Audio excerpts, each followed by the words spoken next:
Hello friends, আমি অর্পণ। তো আজ একটি ওয়েব সিরিজের টিজার রিভিউ করব। তো ওয়েব সিরিজটার নাম হচ্ছে পরিণীতা। ইয়েস, তোমরা অনেকেই ভাবছো হয়তো রাজ চক্রবর্তীর পরিণীতা নাকি অন্য কিছু।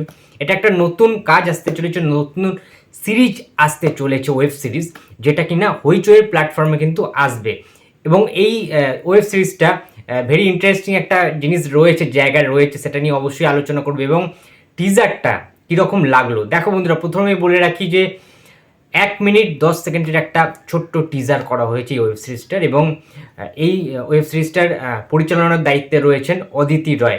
ইয়েস, তোমরা হয়তো নামটা শুনে অনেকেই নাক ছিটকাবে, বলবে যে তার প্রিভিয়াস কাজগুলো অতটাও ভালো নয়, অতটাও আউট অফ মার্ক নয়। বাট হ্যাঁ, তাকে সুযোগ দেওয়া হয়েছে আবারও, এবং দেখা যাক তিনি কিভাবে প্রেজেন্ট করতে পারেন। তোমাদেরকে বলে রাখি এই সিরিজটা কিন্তু শরৎচন্দ্র চট্টোপাধ্যায়ের উপন্যাস অবলম্বনে করা হয়েছে। কিন্তু টিজারটা দেখে তোমরা বুঝতে পারবে না যে সেখান থেকে কোনো কিছু মিল রয়েছে কিনা। যে ডায়লগ বা যে সংলাপগুলো ছিল না, ওই উপন্যাসটা যারা যারা পড়েছো, ওই নভেলটা তোমরা সবাই মোটামুটি জানো।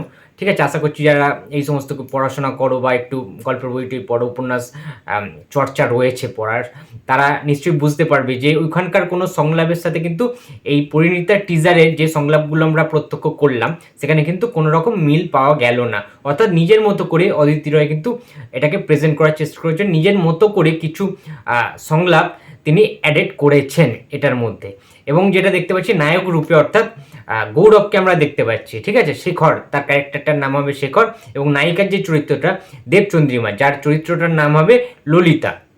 এবং গোটা যে ওয়েব সিরিজটা যেটা হবে সেটা কিন্তু 1905 সালের।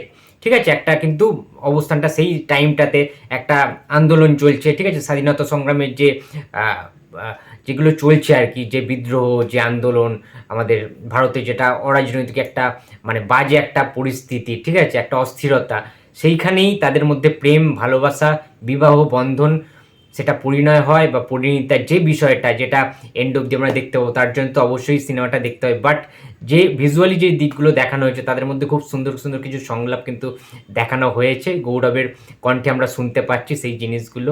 1905 সালের যে প্রেক্ষাপটটা ভারতবর্ষের, ঠিক আছে, বলা যায় পরাধীন ভারতবর্ষের যে প্রেক্ষাপটে যেরকম যেরকম পোশাক হওয়াটা দরকার, ঠিক সেরকমভাবেই মানুষদের পোশাক আশাক ছিল। এবং গৌরবেরও দেখতে পাচ্ছিলাম পাঞ্জাবি ধুতি সেই রকম টাইপেরই পরে রয়েছেন। এবং দেবচন্দ্রিমাকেও দেখতে পাচ্ছিলাম ওই রকম টাইপের একটা শাড়ি পরা, একটা আটপৌরে টাইপের, ঠিক আছে, একটা বনদ্বীপ পরিবারের একটা। কিন্তু তাদের মধ্যে অনেকটা দূরত্ব, বা সেটা কীভাবে, তখনকার দিনে তো ওই রকম অতটা মানে ফ্র্যাঙ্ক ছিল না, বা অতটা স্বাধীনতা ছিল না ভালোবাসার ক্ষেত্রে বা প্রেমের ক্ষেত্রে। তখনকারের ভাষাটা, প্রেমের ভাষাটা হয়তো আলাদা ছিল। কিন্তু যে মিষ্টতা, যে সংলাপগুলো সেখানে ইউজ করা হয়েছে, ব্যবহার করা হয়েছে না, সেগুলো অনেক বেশি কানেক্ট করেছে। এবং যে বিজিএমটা দেওয়া হয়েছে গোটা টিজার জুড়ে, যে আবহ সঙ্গীতটা দেওয়া হয়েছে, সেটা অত্যন্ত ভালো লেগেছে আমার, কিন্তু হৃদয়ে স্পর্শ করে গিয়েছে। আমার এরকম টাইপের সিনেমা দেখতে বা ওয়েব সিরিজ দেখতে খুব ভালো লাগে। ঠিক আছে, তোমাদেরকে বলে রাখি বন্ধুরা, একটা সিন রয়েছে, একটা ডায়লগ রয়েছে আমাদের গৌরবের কণ্ঠে, সেটা আমার দারুণ লেগেছে। যেটা তখন বলা হচ্ছে টিজারের মধ্যে, যে তোমার আর আমার পথ আলাদা হতে পারে না ললিতা, এটা তুমিও বোঝো, আমিও বুঝি। আজ থেকে আমরা এই বন্ধনে আবদ্ধ হলাম, পালাবার আর কোনো পথ নেই। কি অসাধারণভাবে গৌরবের কণ্ঠে এই ডায়লগটা আমরা টিজারে দেখতে পেয়েছি। গোটা ওয়েব সিরিজ জুড়ে অনেক ভালো ভালো দৃশ্য হয়তো আমরা দেখতে পারবো, অনেক ভালো ভালো সংলাপ আমরা দেখতে চলেছি, এটা বলাই বাহুল্য। এবং সবচেয়ে বড় কথা, ঘোড়ার গাড়ি রয়েছে, ঠিক আছে, অনেক কিছু জিনিসপত্র রয়েছে। এবং বন্দে মাতারাম, ওই যে স্লোগানটা বন্দে মাতারাম, আমরা সবাই জানি যে দেশত্র বোধের একটা মানে জাগিয়ে তোলে, আমাদের রক্ত গরম করে দেয়। সেই প্রেক্ষাপটটা কিন্তু অনেক ভালোভাবে ফুটিয়ে তুলবে এই ওয়েব সিরিজটাই। তার মধ্যেই তাদের মধ্যে প্রেম এবং একটা কিসিং সিন রয়েছে, একটা চুম্বনের দৃশ্য রয়েছে, ভালোবাসার একটা বন্ধন, ভালোবাসার একটা দৃষ্টান্ত। তখনকার দিনে কীরকম প্রেম ভালোবাসা ঘটতো সেইটা আমরা দেখতে পারবো এই ওয়েব সিরিজটায়। তো অসাধারণ লেগেছে ওভারঅল এই টিজারটা Parineeta. Very very excited for this series. Hoichoi আমার অত্যন্ত পছন্দের একটা প্ল্যাটফর্ম, ওটিটি প্ল্যাটফর্ম, যেখানে সমস্ত সিরিজ আমি দেখি এবং খুব ভালো লাগে। এবং পরিণীতার জন্য অনেক অনেক শুভেচ্ছা রইল, ঠিক আছে, বেস্ট উইশেস রইল। এবং 15ই আগস্ট দেখা হচ্ছে, অবশ্যই রিভিউ আসবে। তো ট্রেলারের জন্য অবশ্যই ওয়েট করে রয়েছে। এটা টিজার ছিল, ট্রেলারে আশা করছি আরও ভালো কিছু আমরা দেখতে পারবো, গল্প সম্পর্কে আরও বেশি আইডিয়া আমাদের হবে।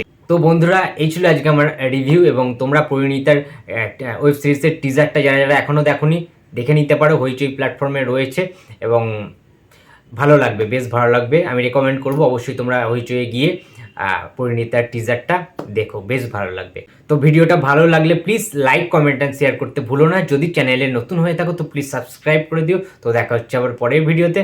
তো টাটা।